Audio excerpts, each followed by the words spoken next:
anything. Okay.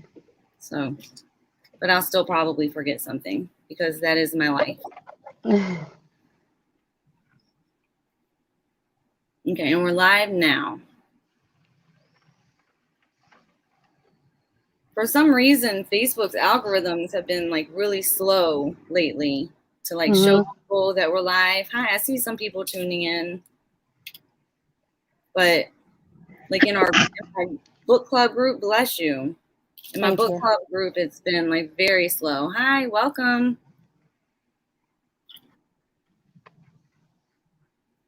Oh, wow. Well, that was quick.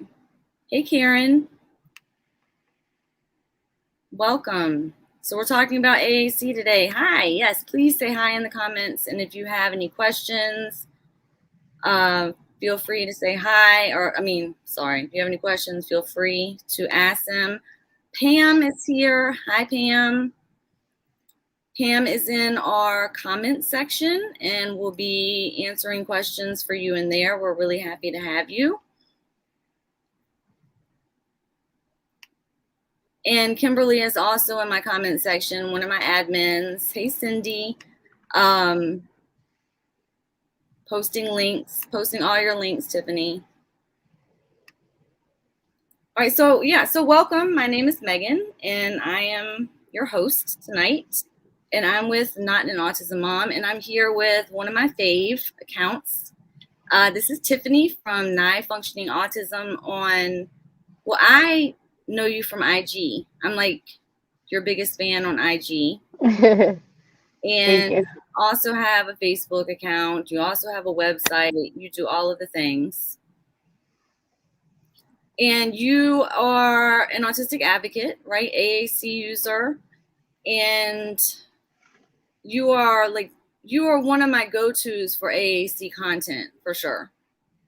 For sure. So if you haven't already, check those out. And Kimberly is posting those links in the comment. Hey, Lindsay.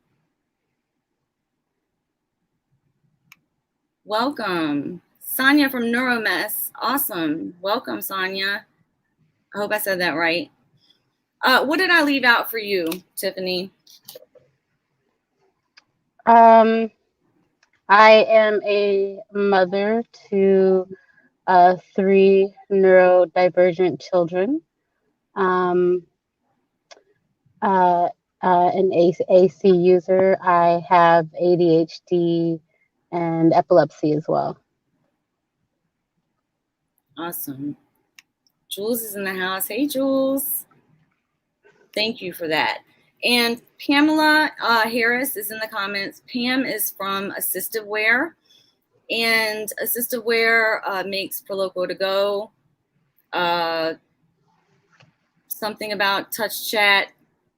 All of those links will be in the comment section.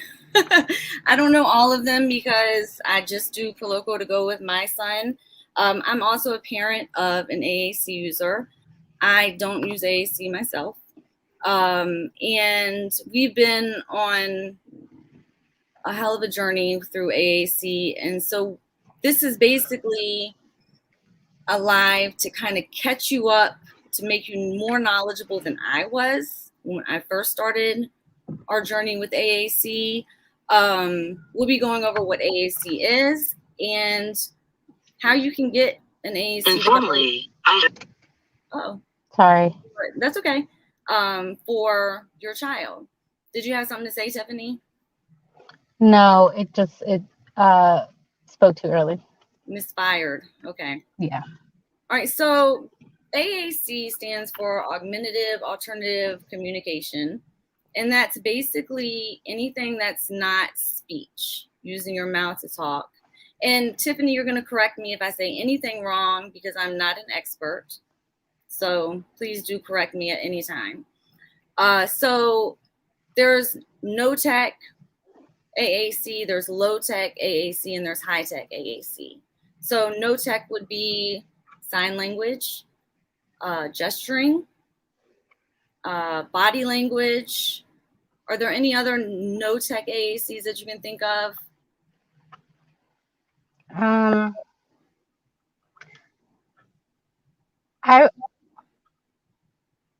maybe like writing, but not with like a pencil or something, like writing like in sand or with something else, like, Good you know. thinking. Yeah. Low tech is basically what I started with, right? And what most people start out with, right? Using pictures, using writing, visual schedules is low tech AAC. First then cards are low tech AAC, and that comes with a caveat of first then cards are for information. They are not for bribery, and they are not to be used for dangling something over your kid's head. That's not what a first then card is for.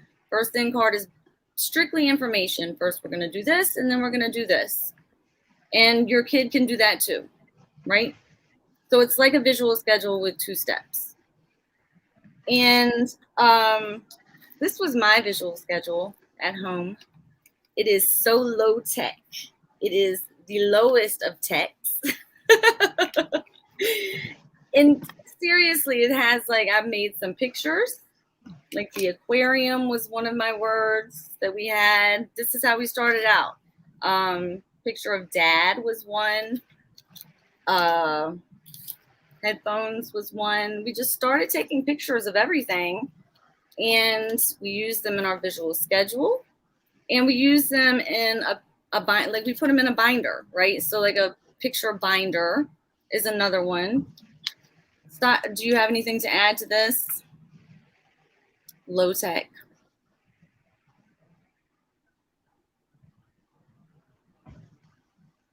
Me? Yes, you, Tiffany. Oh, no, just pictures, like a pencil or pen, paper. Those are all pretty low tech. Painting, things like that. Yeah, That's a good one. yeah. Like And you can have pick drawings, pictures that like the person can draw. I like that idea. And I will say, with the picture binders, that is not to have all these disclaimers. It is not to be confused with PECS, the system, which is PECS. Correct me if you want to, Tiffany, but PECS is trash. Yes, it is, absolutely. Picture exchange card system. It's basically it cuts off communication. It doesn't allow for a natural type of communication. It tells kids what they can use. It sets up a hierarchy, sets up levels of communication, and then it also sets up prerequisites to go from those levels, which is that's not how it should be. It's really so that's completely different than those picture cards, which are very good types of communication. Exactly. Those are very clear, and for when the high-tech forms get to be a little bit too stimulating, those are very good. But that is not the same as PECS. Right. And Pam is in the comments that says PECS is not a robust communication system. That's another good, that's a good caveat to go on to high tech. So basically, it doesn't matter how many words you can shove into a picture binder, still not enough words, right? And it's usually words that you have thought of to put in there as a parent or as a therapist or whatever. And so it's not words that maybe you would it's limiting in its words. So it's not a robust communication system. And so that's where we're going to head on over tonight, is to talk about high-tech, robust AAC systems. And we're going to talk about what they are. We've got a few examples to show you. And we're going to dispel some myths that maybe you've heard before, and talk about your rights as parents to get those robust systems. Let me look at my notes real quick.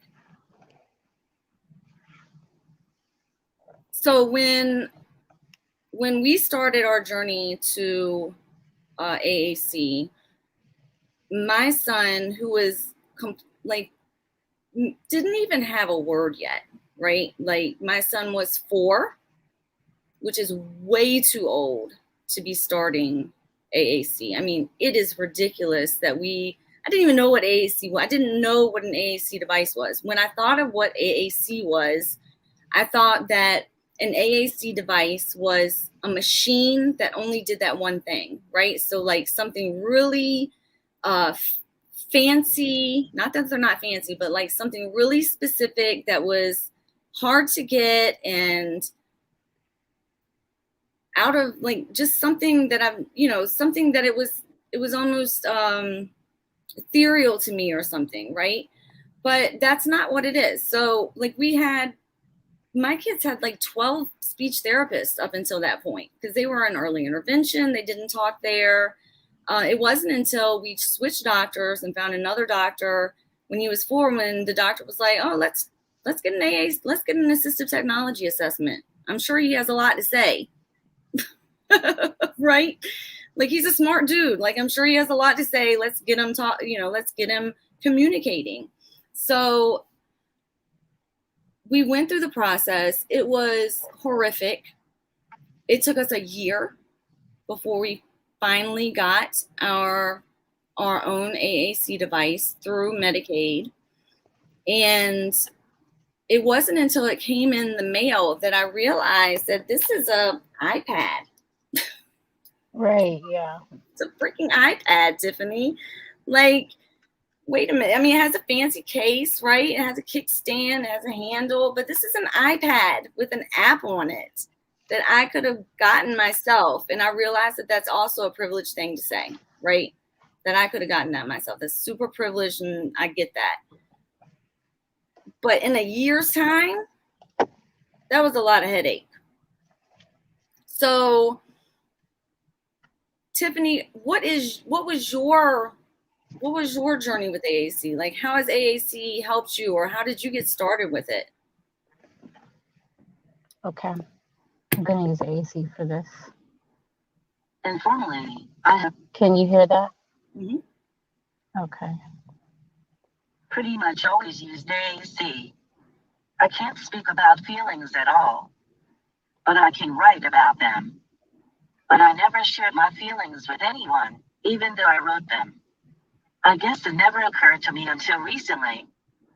But formally, was AAC usage came after my therapist suggested writing as a way to communicate much later on in life, because talk therapy doesn't have to be with mouth words.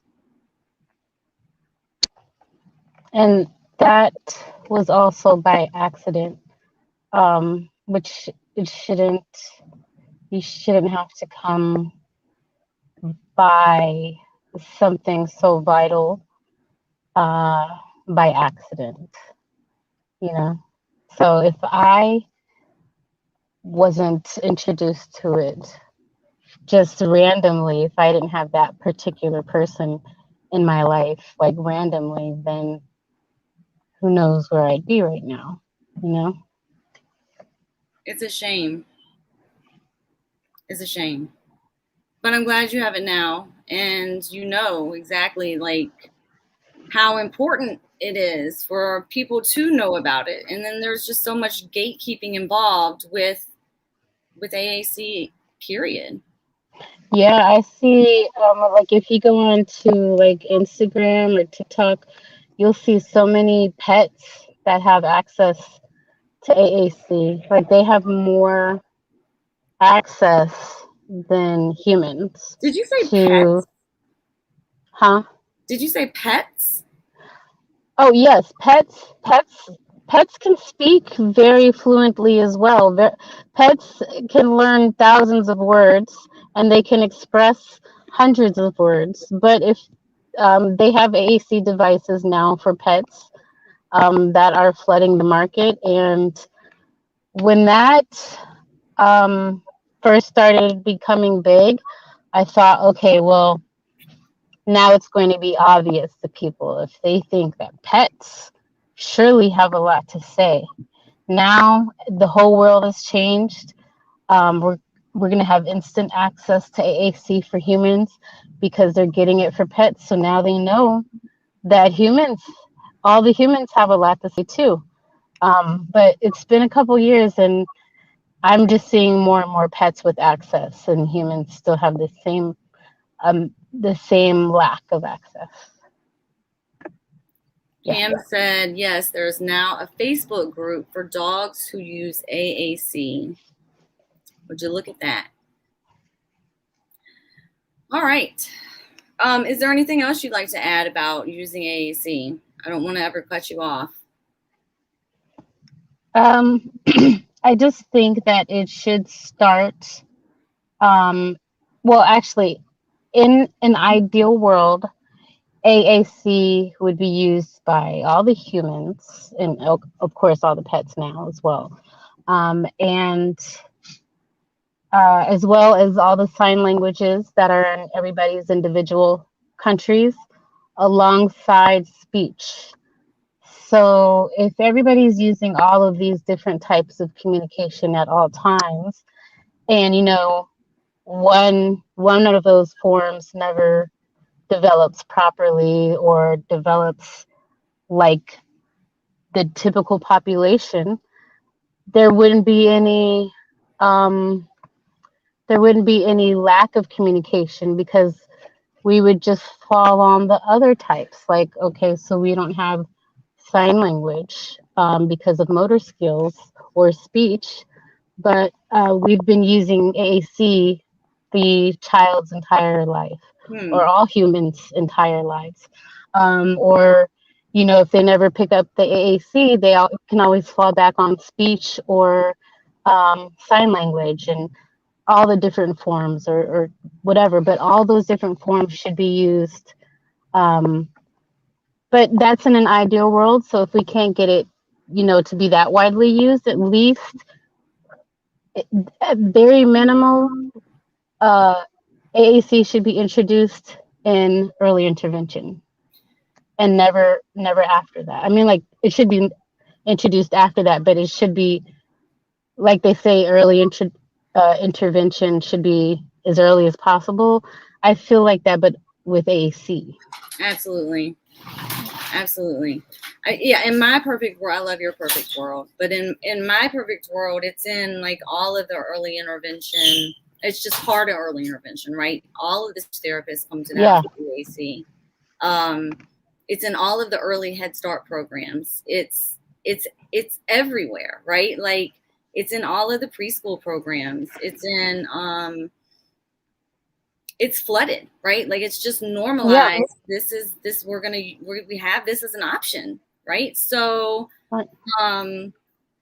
as much as speech is modeled naturally, my wish is for AAC and sign languages to be modeled naturally just as much alongside. For sure. All right, so let's go over some common barriers and myths. And sorry, my got a door opening and showing my dog's coming in and going out right at the same time, racing. Need to get our dog some AAC. I had no idea that was a thing. So we'll go over some myths about AAC and some gatekeeping by professionals. I did see a comment up here that asked, this is a good question. And this is a question that will have, like, this is a systemic problem, right? Why are pediatricians so lazy and give no info on anything autistic? So that's a systemic issue, and we cannot cover all of that in the live. But I will say that I learned from one doctor, Dr. Barbara Stroud. She's amazing. She's an early intervention doctor. Basically, doctors, therapists, they're as good as their training is, right? So if they're not in autistic spaces, if they're not learning from autistics, if they're not following the trends of the autistic community,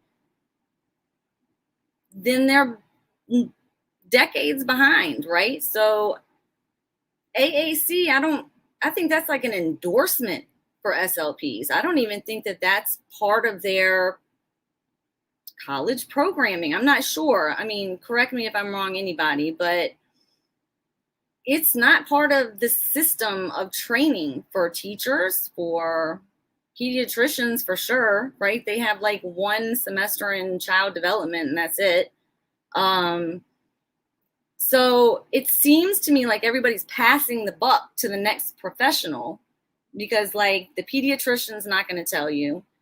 The speech therapists are hell-bent on on mouth words. I am not against pediatricians, nor am I against speech therapists, disclaimer. But it's their training, right? So I ended up learning about it from a family physician who had a grown autistic son. So he was up to date. He was more current than maybe other professionals would be. But when it comes to barriers, a lot of professionals, especially SLPs, they want to do that PECS, right? Because that's what their company does, or that's what their training is in. PECS comes in a nice shiny box with very little thinking involved. It has nice instructions to it about like how to do it and what to do, and it's really easy to do. It's not, doesn't involve a whole lot of thinking to do the PECS program. So maybe their company adopted that program. So if your therapist is doing PECS with your kid, yikes. Not many parents know that. Like, that's yikes. You can say, no, we're not doing that. Like, that's your right as a parent to say, no, we're not doing PECS.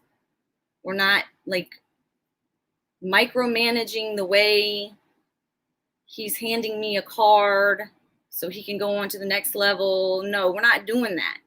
And that's your right as a parent. Another one is let's wait and see.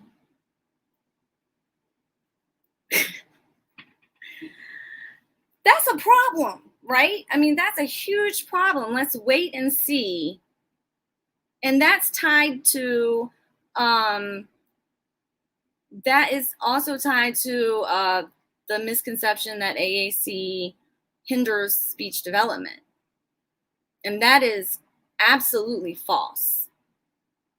Absolutely false. There will be some there will be some links in the comment sections that Pam is going to be putting up there. There are some links in the event discussion section of this event that is absolutely false. So if you have a therapist that is saying, let's wait and see, we don't want to keep her from trying to talk or keep him from trying to talk, like that is like not best practices. And it's privileged of me to say, get a new therapist. I recognize that as well, because not everybody has that option, right? Like some people only have that one therapist or that one provider of therapists. So you may not be able to do that, but you can say, here's some information that I want you to see, therapist. And I want to talk about this first. Do you have anything to say, Tiffany? I don't want to talk the whole time.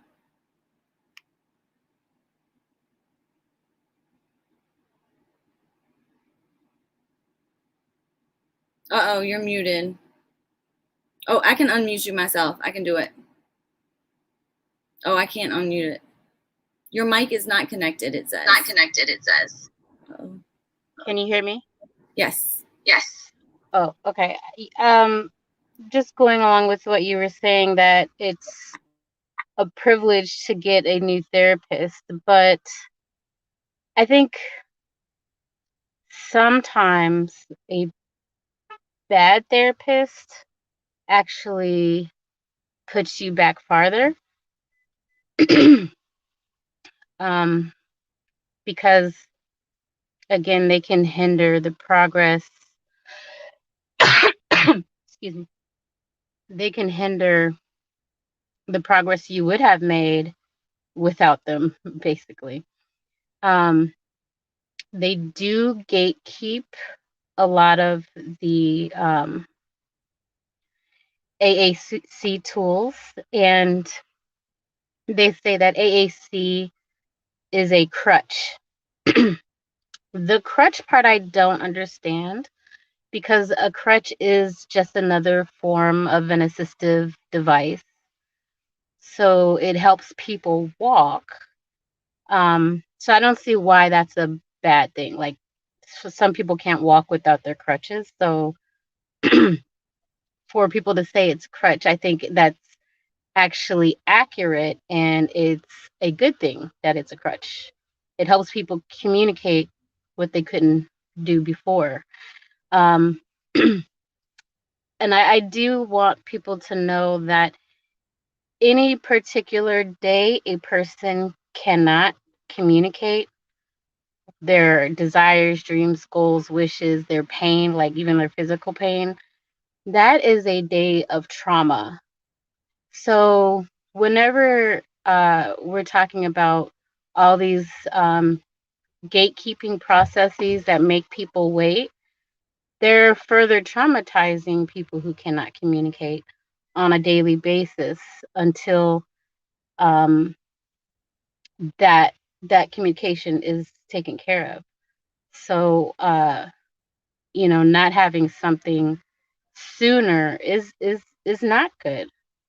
And so for SLPs to make people wait or to delay, I just want people to understand that delay is also, traumatizing. That's a great point. That's a great point. I can hear my echo. I can hear my echo. Oh, okay. I think Your headphones. Your headphones. Is that better? Can you hear me?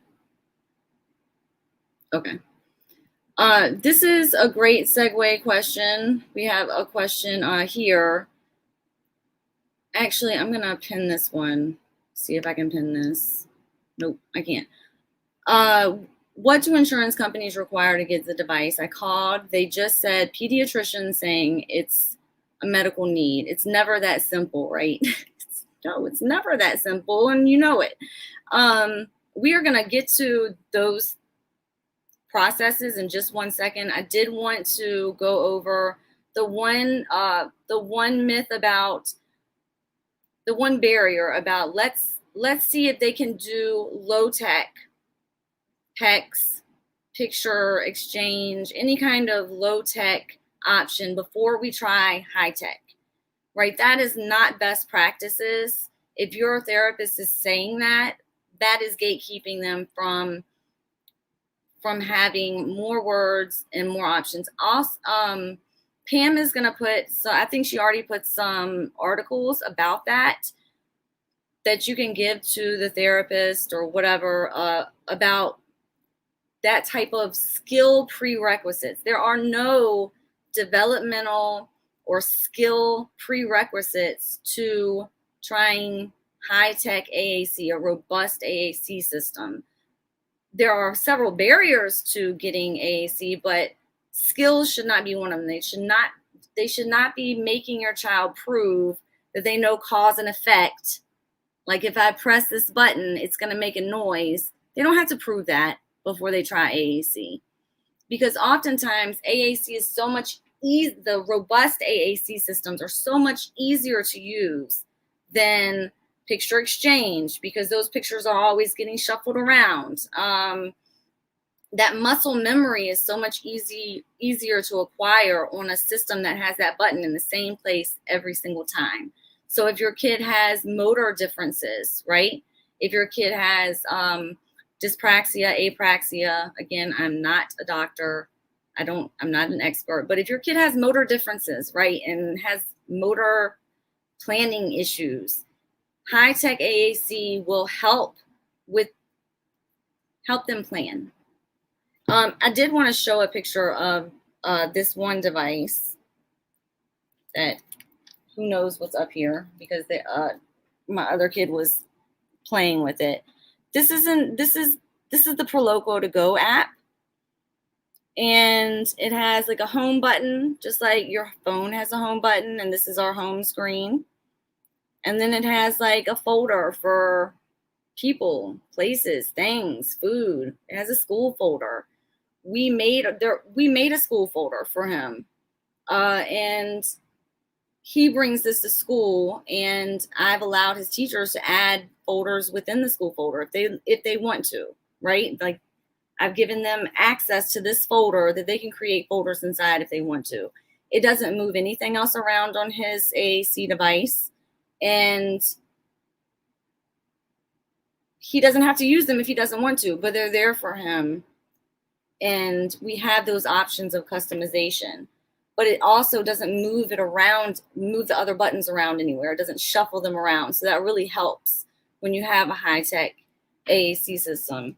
And also, I know Pam put in the comments about a robust system gives you access to the alphabet, right? Because low tech gives you this many words, high tech gives you lots and lots of words. But when your kid learns the alphabet, they learn how to type, that gives them infinite words, right? So my kid, for instance, is just starting to go between the two. So he might type a word, and then he might find a word, and then he might type a word, and then he might find a picture because he doesn't know that word. So it's as easy as pressing this button, and there we have a keyboard.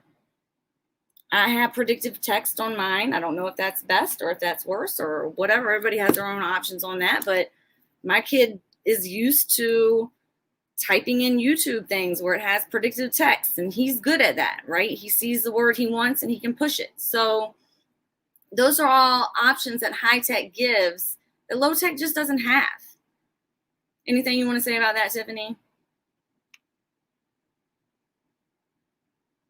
Uh-oh, I can't hear you. You're muted. Another thing about, so the first thing you're talking about is the keyboard and having an infinite way of communication. I liken that to how in sign languages we will, if we know the signs, we use the signs, or if we don't, we use finger spelling. That's like using the keyboard. And I like to model AAC by going back and forth between spelling and using the symbols, because it helps also build the literacy muscle up as well. But also modeling like that shows that you can communicate with those letters as well. And those also still will generate speech. And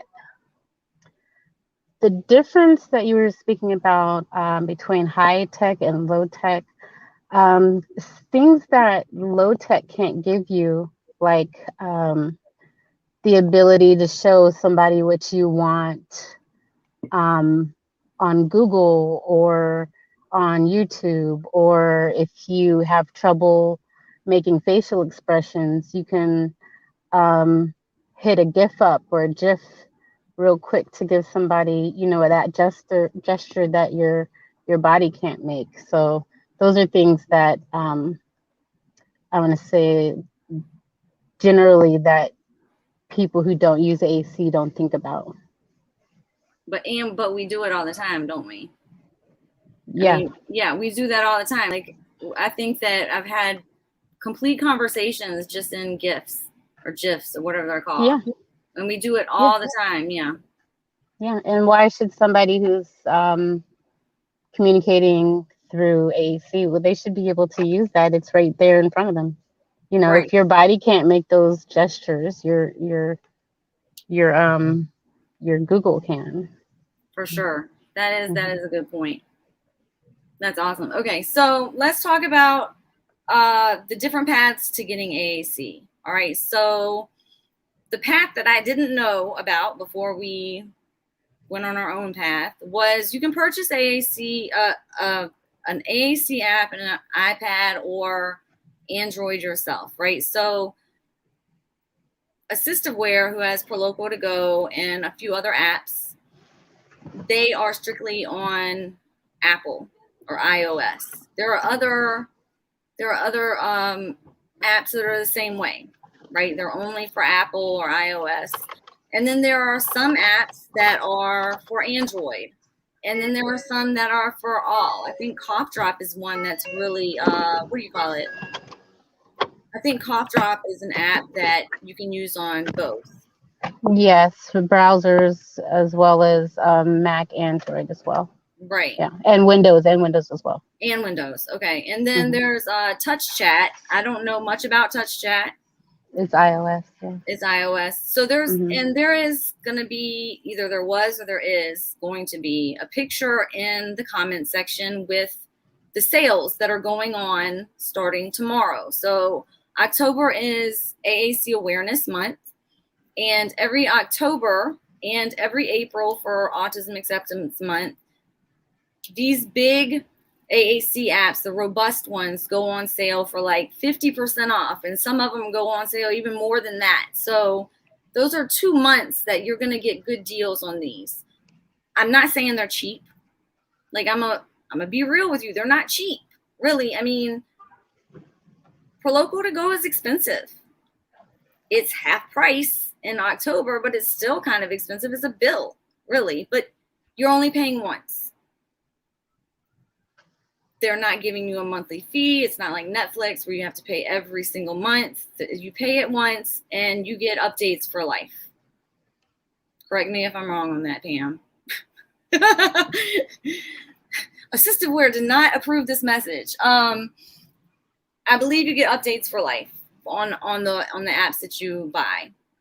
So like when AssistiveWare is coming out with some African American English voices, you'll get those updates for free all the way for life. And then Apple has just come out with an iPad. That's $300 on Amazon. I know that is expensive. Like, I know that is a bill. But it's less expensive than I thought it would have been. If you have the money for that, and you have and so then all you would need is like a kickstand and a case, hopefully a handle. And all of these things are in my link that Kimberly put up there. That is, what is AAC and how do you get one for your kid? Right, definitely. I'm going into that right now. So you have the option to buy these for yourself, and it's not as complicated as I thought it was. Right, it's not an ethereal thing. It's not up here. You can buy an iPad, Android, whatever you choose, and you can buy the app. You can also go. Do you have anything to say about that route, Tiffany? There are, besides buying it yourself, there are nonprofit organizations and many states, local regions have assistive technology lending libraries. So those are specific to the area. And a lot of them come with like training for those assistive technology devices. So those are very good. So check your like local disability agency or Department of Rehabilitation, developmental disability agencies, things like that. And so there are nonprofits like liliesvoice.org that provide the app and the iPad. And yeah, those are some other ways, but getting it yourself is an option.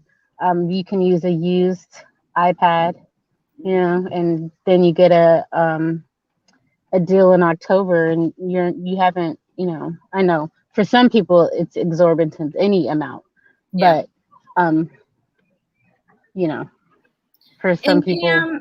Pam, if you're listening, can you post in the comments what iOS, like, update, whatever system you need for those apps? Like, there's like 12 or iOS 14 or something like that. So if you're getting the minimum. Yeah, like the minimum system requirements. The app is not that big. It's not as big as I thought it would be. You don't need like the extra 64 gigabytes or anything like that. It's not that big. It's not even a gigabyte. So I don't think. Don't quote me. So I think it's like 2 gigabytes, but still that's not a lot if you just use it for that. It's not a lot. Yeah. So there's that route. You can get it yourself. The second route is going through your doctor, right? You have the right as a patient or a patient's parent to request an assistive technology assessment, right? Depending on your insurance, you may need a referral. If you don't need referrals for specialists, then don't ask your doctor. Just go schedule an assistive technology assessment. All of the children's hospitals do this. There are autism centers for excellence that have programs like that. You can ask your doctor. I mean, you can just Google it in your area. Like, you need an assistive technology assessment. Sometimes they call it an AAC assessment.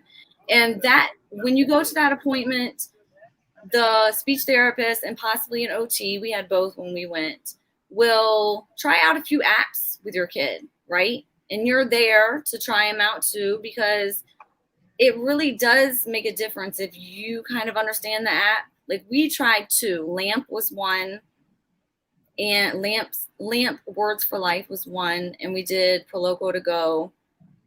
And the LAMP one, I didn't really get. That's just, my brain was not like understanding how it worked. And my son did well on both, and they were like, well, since you do well with this one, and he does too, like, let's just do this one. So it's a good way to try them out. And the lending library, like you said, Tiffany, that's another way to try a few out to see which one your kid likes, because it is a commitment, right? It is especially if you're going to buy it yourself, that's an investment. So you do want to try them out. Even if you are going to go the route to pay for it yourself, you can still do the assistive technology assessment through your doctor, through your insurance. If you have Medicaid, if your kid has Medicaid, an assistive technology device, an AAC device, is covered, right? EPSDT mandates federally that an AAC device is covered, assistive technology is covered under Medicaid, no matter what state you're in. I'm going to repeat that. If you have Medicaid in any form, if you have it as your secondary insurance, if you have it as your primary, if you have an HMO type of Medicaid, it does not matter. If you have Medicaid, you have to be approved for this, right? If you're, but that goes without saying, like, it's not going to be like super easy all the time, right? Some people can get it in like a couple weeks, depending on their state, depending on their type of program, their processes in their state. Some people, like me, it took a year to get mine, or to get my son's. Sorry. So I'm not guaranteeing an easy process with Medicaid, but I am guaranteeing that they will pay for it eventually. And just like anything else, when you need something from insurance, I mean, you might have to fight for it. You might have to go over some people's heads, because not everybody knows the laws. Just because they're working there doesn't mean they know it, right?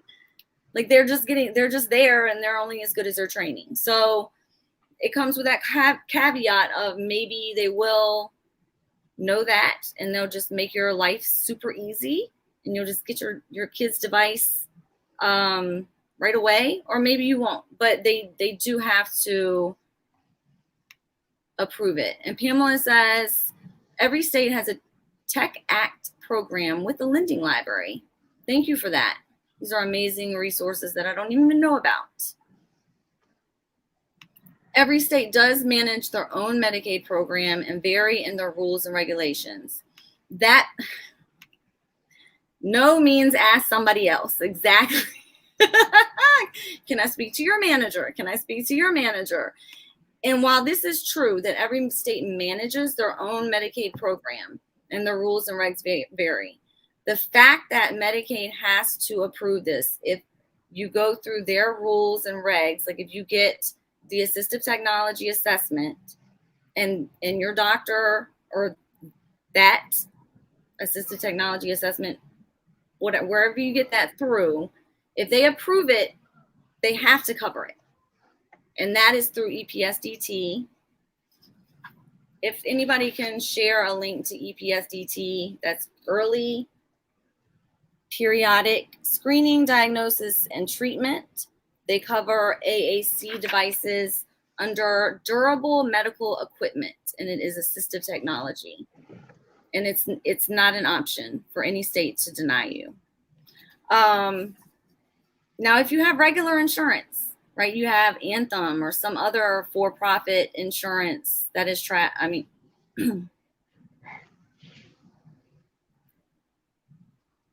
I would recommend trying.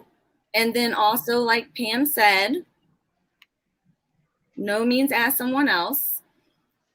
I had Anthem and another insurance when my kids were in the NICU, right? And they walked up to me and they said, ma'am, my baby is like having a rough time. And they walk up to me and they say, ma'am, your bill is over $100,000. Okay. So first of all, like, what? But second of all, it's like, no, they're going to try to not pay for things, right? Their insurance is for profit most of the time. So they're going to try to not pay for things. But if you go above this person's head, and if you go above this person's head, eventually, hopefully you will be able to get it. If not, I would Google AAC, what did you say, donations or AAC charity in your state. I would reach out to your local autism society. They are usually in the know about those kind of things. If you have a great ARC in your state, there are some good ones, some bad ones. They are usually in the know about those kind of things. So you could Google AAC. What is the word that I'm looking for?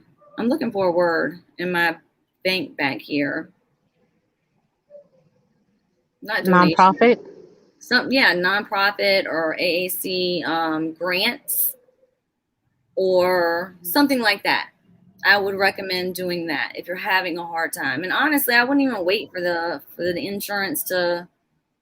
I wouldn't even wait to hassle with the insurance. I would do both at the same time.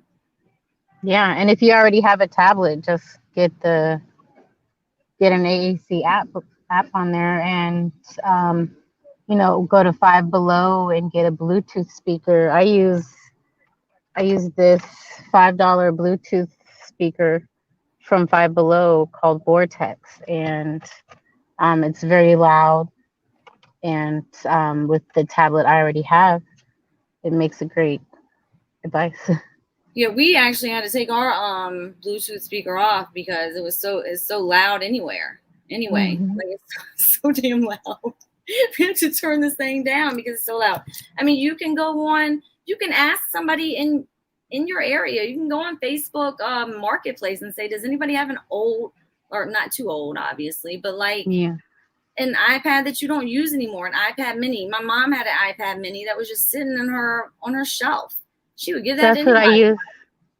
That's my main AAC device is iPad mini with several apps. Oh, Brooke, good question. We're getting to that one. That was the third one. Teacher here, is there a reason you haven't recommended going through the school district? Yes. There is not a reason. We just hadn't gotten to it yet. I have been able to easily access AAC and trial softwares with all my students. Good for you, Brooke. Yay. The third route. So we have buy it yourself. We have go through insurance with your doctor, assistive technology assessments.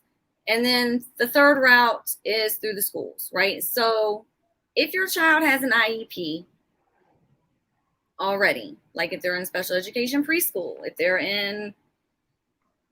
getting speech services, if your child has an IEP, you can, as a parent, request an assistive technology assessment in writing to your IEP case manager / special education teacher, whatever they're calling it in your state. You can, in writing, you request an assistive technology assessment. And then they have X number of days to get that done. Right? So hopefully your school district I mean, not all school districts are the same. Brooke, I'm so glad that you are there and your school district is doing that. There are some teachers that will say, we don't have any AAC. We use core boards. We don't have any AAC devices. And they just, it's because they're not being told that they have to have AAC devices, right? Like your school, right? The schools hardly recommend or advocate for them, sadly, right? So this is your job as a parent to assert yourself and learn your rights. And I get it.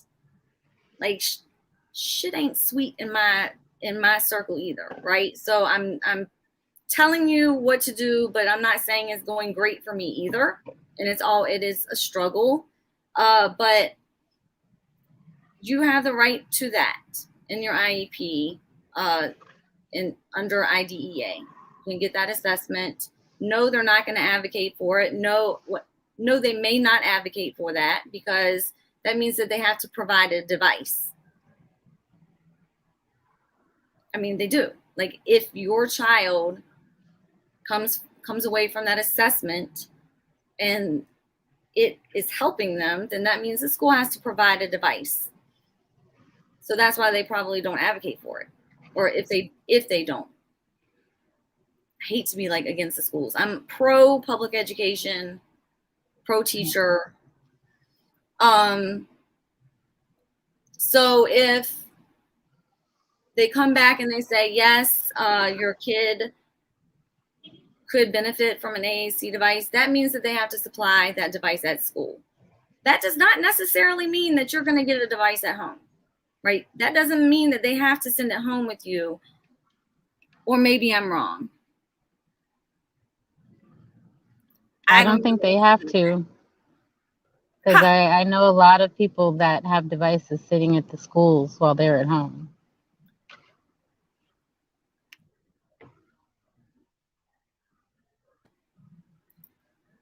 Okay, wow. I'm in gray area here. I'm in I don't know the answer to this. You may be able to fight for it to be in your IEP that they get to bring it home. Whatever is in your IEP, they have to do. I do know that. If you can get it in your IEP, they have to do it. But I am not the best person to know everything about the IEP. I would ask, a good account to ask is author Aaron Wright is a great account to ask. If somebody can put that in a link. Also advocating for kids with a number 4. Cheryl Poe is a great person that knows IEP stuff. Excuse me. My throat is spazzing out. Oh my gosh, Tiffany talk. Oh.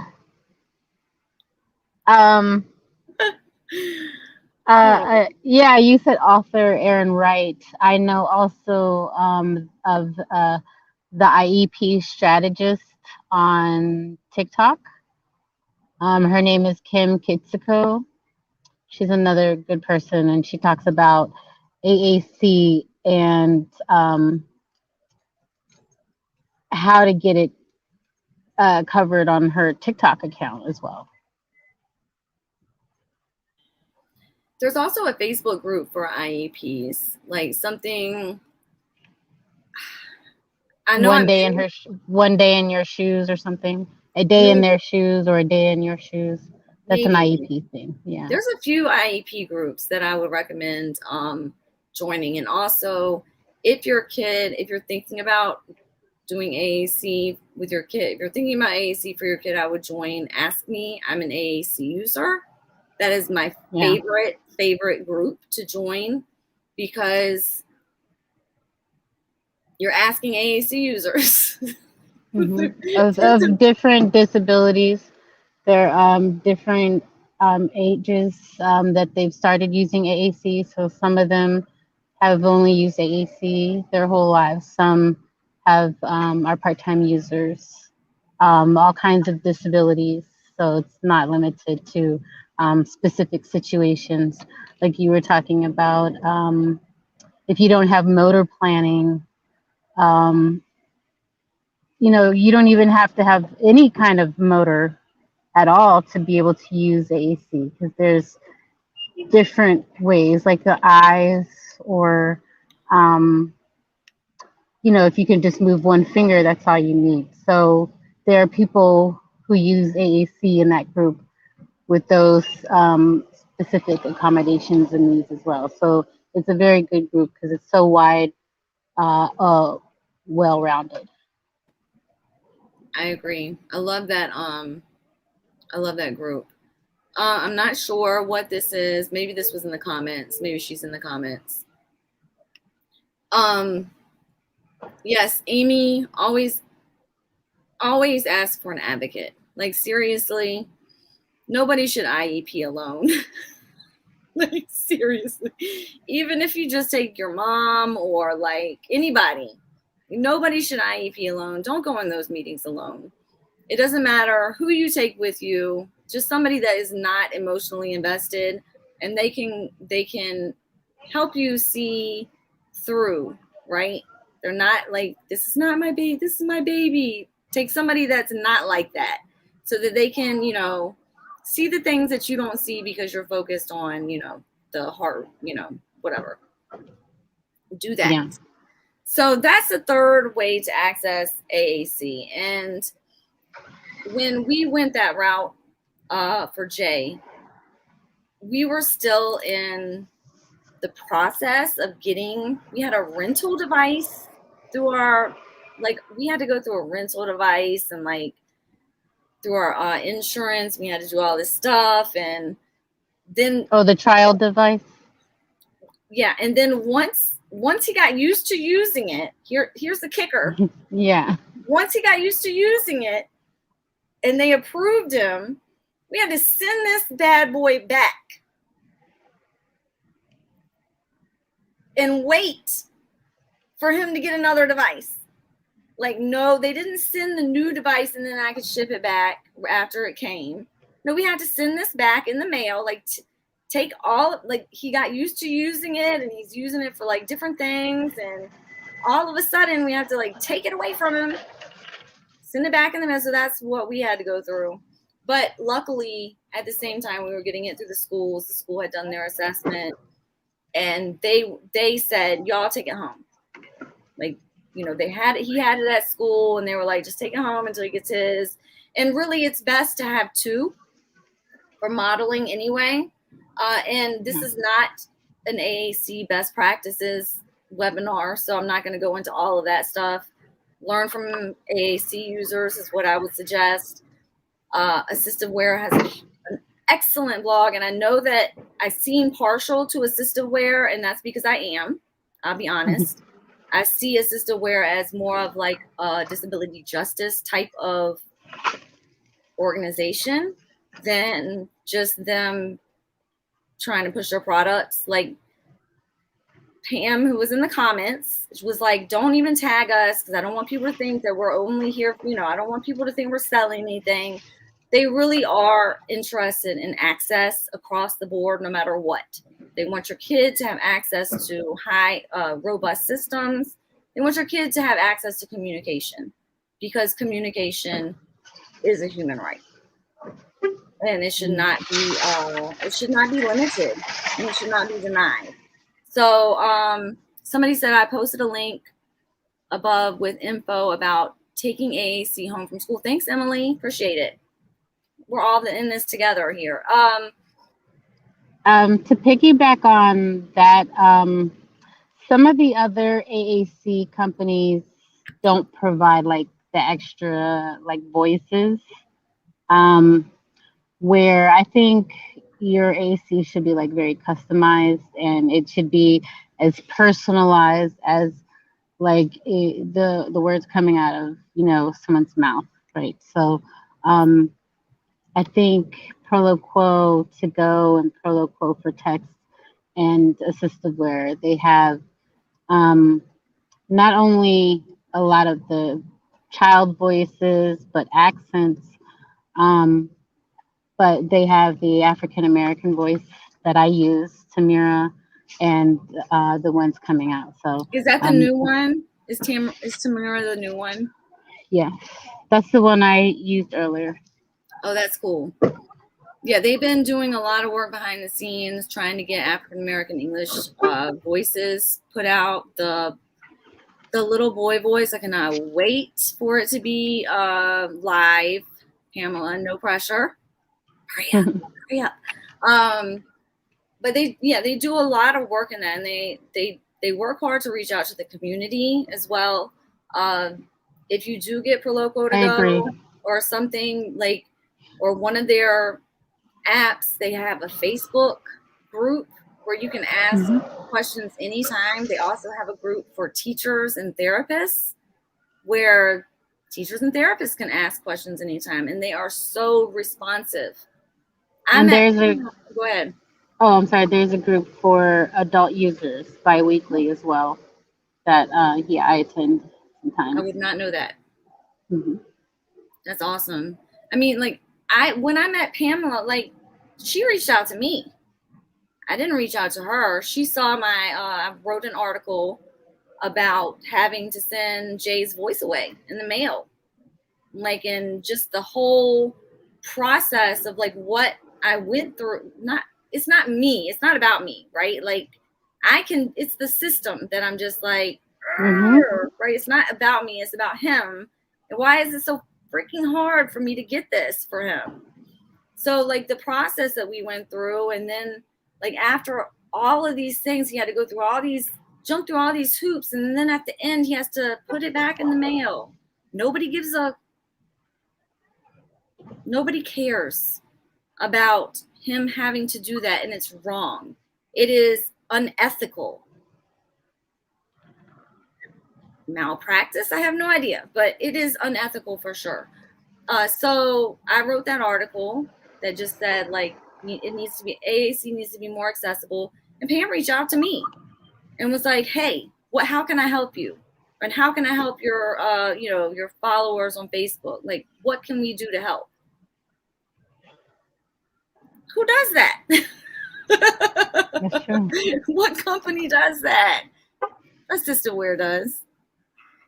Oh, I have to before we go, I have to put out, there is a movie coming out. Gosh, I need that link. I'm going to post this link when we get off because I don't think Kimberly has it.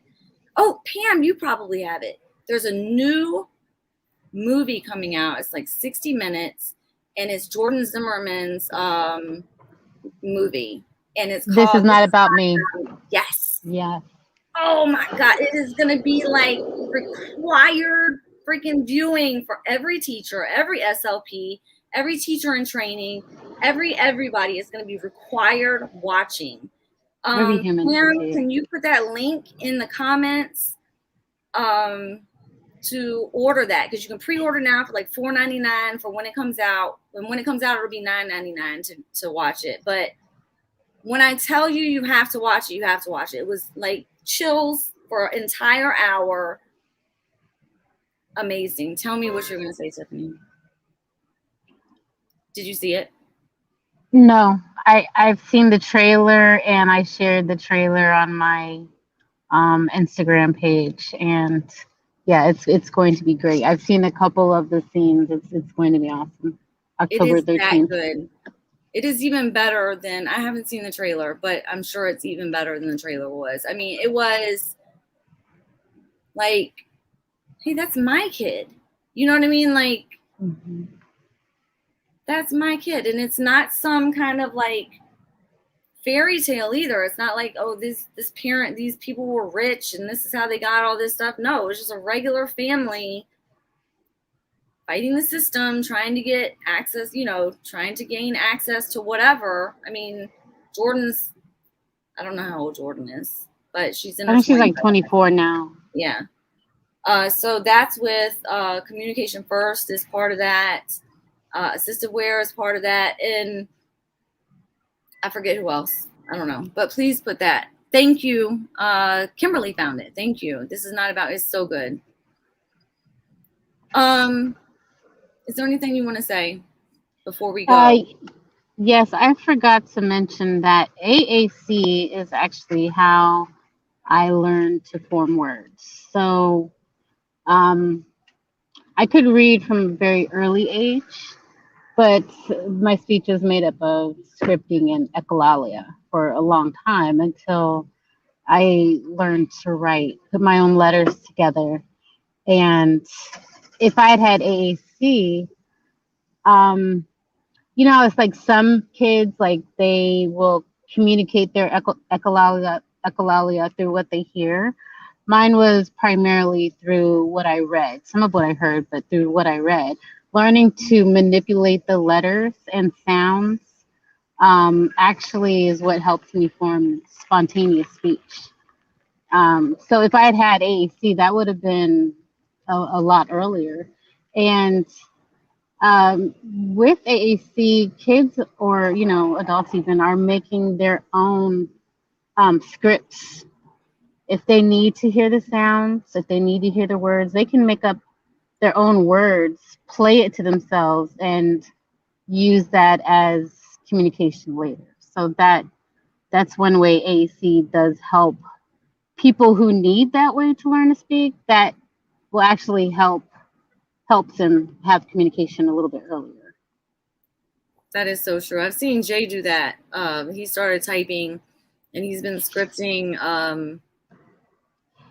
a soundtrack that's on Rocket League or something. I don't know, on a game that he writes it out like word for word. Love Through the Night is one of the songs on the soundtrack, and then he does the next one. Yeah, he does and then that. He plays too. it. Yeah, Yep. it's and you can use AAC as your visual schedule. Like in the list form, I have my routines in list form AAC. You can use it to learn languages. There are a lot of kids who are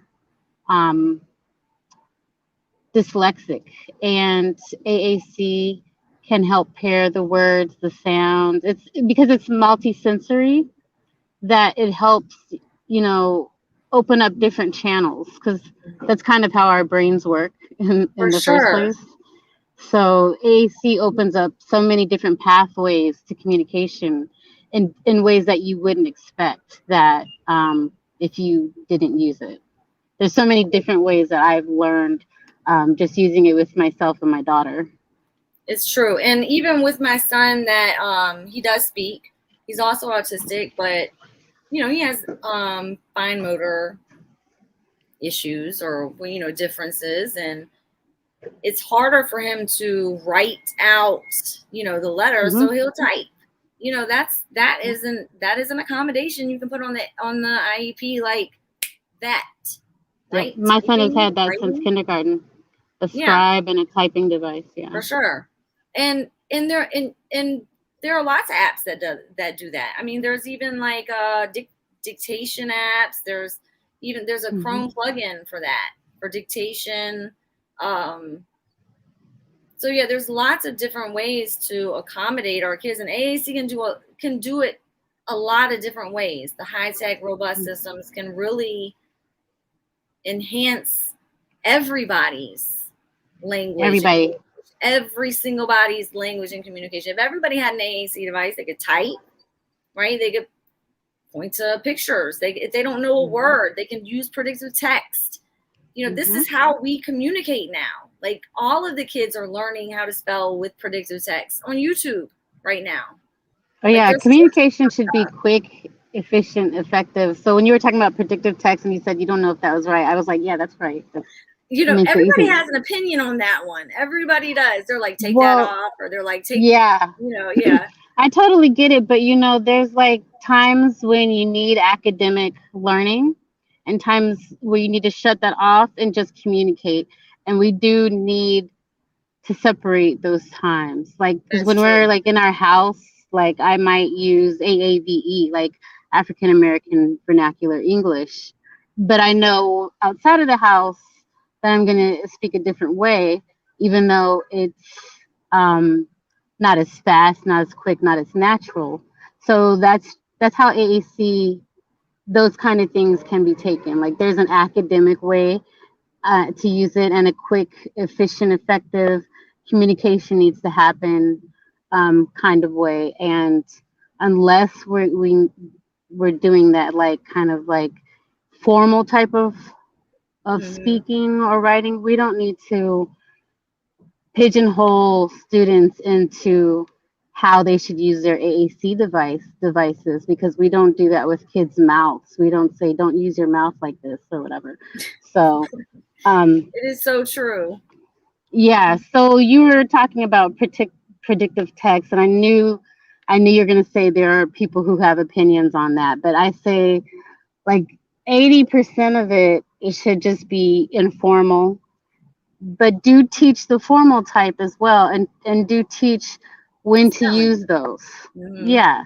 Yeah, spelling word. Yeah, we need to teach our kids word studying, just like they're learning in school. They do need to learn how to spell, but yeah, for sure. I don't like when people try to formalize AAC all the time and make it stuffy.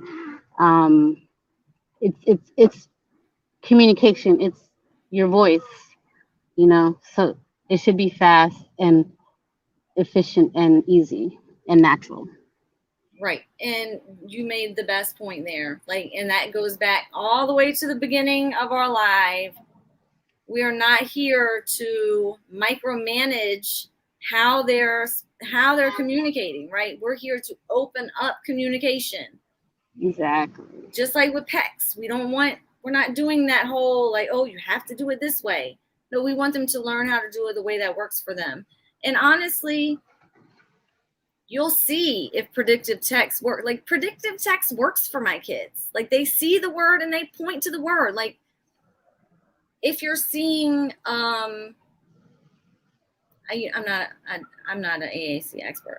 If I were to see as a parent that it was confusing my kid, I may just take that feature off. But it works for my kid. I can see that it works, and he sees the word and he's like, oh, there we go. There it is. But if it was confusing, you would kind of see that. I'm not an expert, but I would just take it off. If it was not helpful. Yeah. But yeah, there's, again, it should be more organic. Right? Easy and natural. Right or right. Yeah, there's no right or wrong way. It's just it should be organic and about connection. And yeah, I really appreciate you coming tonight. Thank you. I am your fan, for real. I was fangirling when you were like, I'm coming, and I'm like, oh, you're gonna come to my live, and I'm like, will you come on camera with me? And you said yes, and I was like, yeah, so I'm excited about that. And Kimberly, if you don't mind posting Tiffany's payment, if you want to thank Tiffany for coming, please do. Kimberly has already posted in the comments probably a couple times, but I'm sure that the comment section is a mile long. So if you would like to thank Tiffany for coming and for their time and effort and just all of the things, please do. Give her tip, donation, $1 bajillion, whatever works for you. Thank you. Thank you. And if you can't, there's no problem. This is an open access channel over here. So we don't want to gatekeep this information from anybody. So yeah. Never. Yeah. So thank you all for coming, and thank you for all your comments and being so interactive. Tiffany, you hang out with me for a minute. Thank you, Pamela, from AssistiveWare, for being in the comments. Thank you, Kimberly, for being in the comments. I hope that I thanked everybody enough. If I forgot to thank somebody, I'm sorry. And you hang on right there. I'm going to stop live. Bye, everyone. Okay.